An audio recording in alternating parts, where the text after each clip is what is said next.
In this video, I will show you how to fix the blue screen of death memory management error on Windows 10 and 11.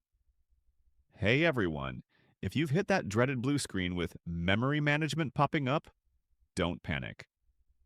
This crash usually means a RAM or driver issue is slowing your system. This fix works the same on Windows 10 and 11, using built-in tools, so let's get your PC back on track. First, press Windows key and R to open Run. This lets you access tools fast. Type CMD, hold Control and Shift, then hit Enter to run command prompt as admin. This gives you control to check system health. Click Yes if prompted. Next, type sfc/scannow and press Enter. This scans and repairs corrupted system files that might cause the error, taking about 10 to 15 minutes.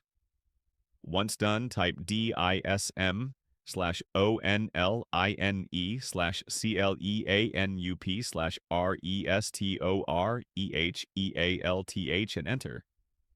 This fixes the Windows image, ensuring drivers and RAM-related components are stable. After that, restart your PC. If the BSOD persists, update drivers, press Windows key, type Device Manager, and hit Enter. Expand display adapters.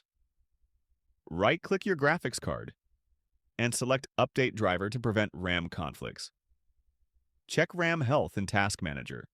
Right-click the taskbar, select Task Manager, and view performance. If issues continue, consider testing RAM with Windows Memory Diagnostic. Search for it and run it. Quick tip: keep drivers updated and avoid overclocking RAM to prevent future crashes.